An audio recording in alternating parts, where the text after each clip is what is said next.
como soaria a canção que Billie Eilish escreveu para o filme de James Bond na voz de Chris Cornell. A canção No Time to Die é, que Billie Eilish criou e interpretou para a banda sonora do novo filme de James Bond, tem agora uma nova versão, da autoria do youtuber Anthony Vincent. Nesta reinterpretação, Anthony Vincent canta o tema à moda de Chris Cornell, que em 2006 foi a voz do tema OKNOWMXY, do filme Casino Royale, também da saga de James Bond. Há poucos dias, também Bad Guy, de Billie Eilish, foi recriada como se fosse uma canção dos Arctic Monkeys, pelo fã da banda inglesa, Daniel Fox. EUA está mal preparado para enfrentar coronavírus, diz o Sindicato de Enfermeiros. O maior sindicato de enfermeiros dos Estados Unidos denunciou nesta quinta-feira, 5, a falta de preparo de muitos hospitais para enfrentar a epidemia do novo coronavírus. Os enfermeiros trabalham sem o equipamento de proteção necessário, além de precisarem de mais conhecimentos e treinamento sobre a doença que começa a se propagar pelo país, disse a diretora do National Nurses United, Donia Castillo.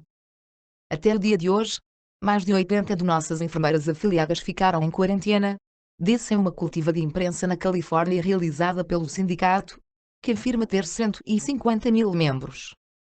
Não é uma estratégia de sucesso deixar os enfermeiros e outros funcionários da área da saúde desprotegidos. A NMN fez uma pesquisa nacional no último mês, na qual mais de 6.500 enfermeiros participaram. Os resultados foram verdadeiramente assustadores, disse Jane Thomason, especialista em higiene do sindicato. Mostram que uma grande porcentagem dos hospitais de nosso país não estão preparados para tratar com segurança o COVID-19. Apenas 29% dos que responderam à pesquisa disseram ter um plano de isolamento em seus locais de trabalho para pacientes potencialmente infectados. Os 23% informaram que sequer sabem se existe um plano de isolamento, ressaltou Thomason, alertando que mais de um terço não tinha acesso a máscaras protetoras e a metade não tinha recebido nenhuma informação sobre o novo vírus. Thomason criticou o combate à epidemia por parte do governo americano, que considera como tendo começado tarde e ter um método pouco rigoroso. Agora é que reagimos quando há meses poderíamos ter sido proativos. Denunciou ainda a decisão dos Centros para o Controlo e Prevenção de Doenças, CDC, de reduzir os pedidos de respiradores e máscaras para os doentes. Não é momento para relaxar, concluiu Thomason. Benfica, FC Porto, Sporting e SP Braga alvo de buscas do fisco. Autoridades emitiram 76 mandados de buscas para investigar suspeitas de fraude qualificada.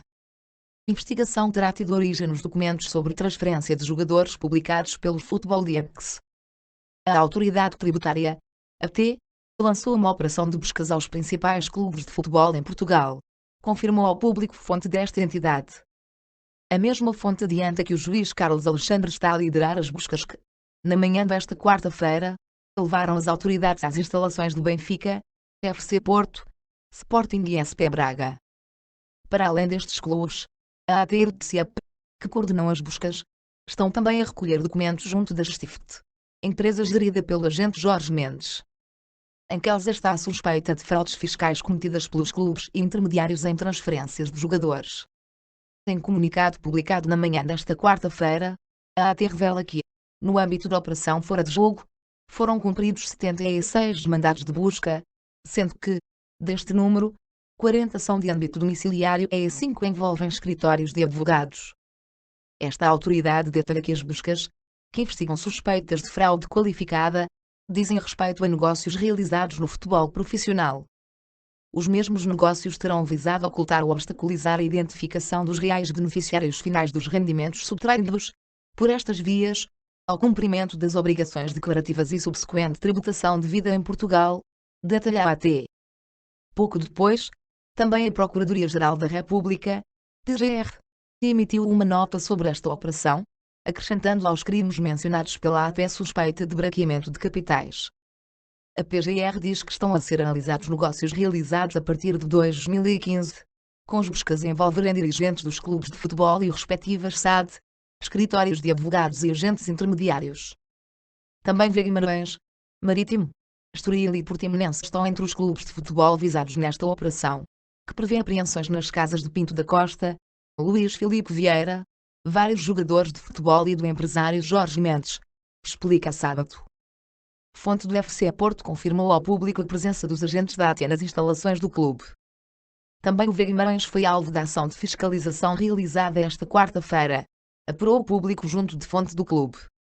Os Dragões reagiram posteriormente em comunicado, retirando que o clube está a colaborar com a Justiça. Também as AGS confirmaram as buscas, garantindo total disponibilidade para facilitar o trabalho das autoridades nas investigações. A Sport Lisboa e Benfica Futebol SAD e o seu presidente do Conselho de Administração confirmam a realização esta manhã de buscas às suas instalações, reafirmando a sua total disponibilidade, como sempre, em colaborar com as autoridades no esclarecimento de todas as questões que venham a ser suscitadas no âmbito deste ou de qualquer outro processo, diz o comunicado do Benfica. Por sua vez, o Sporting congratula-se com o facto de estar a colaborar com as autoridades em prol de uma maior verdade desportiva e transparência, contribuindo para a dignificação do futebol português, neste e em outros processos. O Guimarães mostra total disponibilidade para trabalhar com as autoridades, enquanto o SP Braga e os seus responsáveis se mostram seguros da lisura dos atos de gestão praticados e que se encontram agora sob investigação. Transferências milionárias sob suspeita. A revista Sábado revelou há cerca de um mês que o Ministério Público, MP, e a AT têm 5 mega inquéritos abertos por suspeitas de fraude e lavagem de dinheiro no futebol português.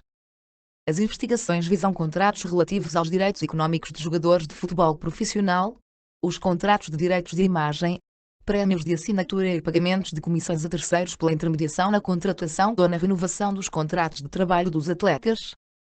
As autoridades suspeitam que os clubes tenham usado documentos contabilísticos fictícios para aumentar custos, com o intuito de fugir aos pagamentos de IVA e de IRS, bem como às contribuições para a segurança social. A revista avança que a investigação mais adiantada é a que envolve o presidente dos Dragões, Pinto da Costa, e as transferências realizadas pelo clube. Em causa estarão negócios feitos nos últimos anos.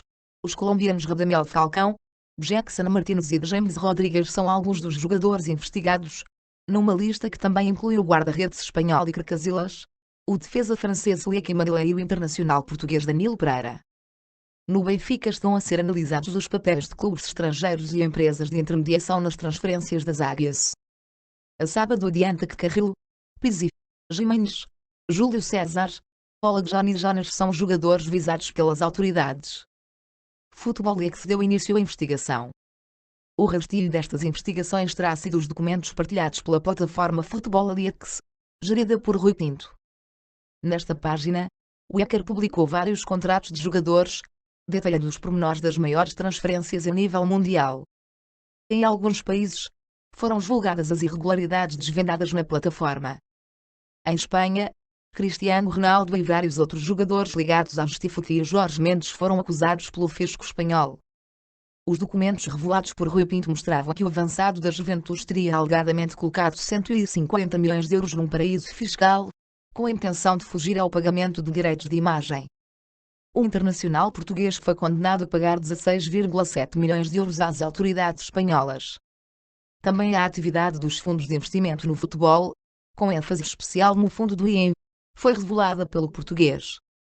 Os contornos da transferência de Ola Johnny e a intervenção do fundo de investimento do IEM na transferência foram revelados na plataforma.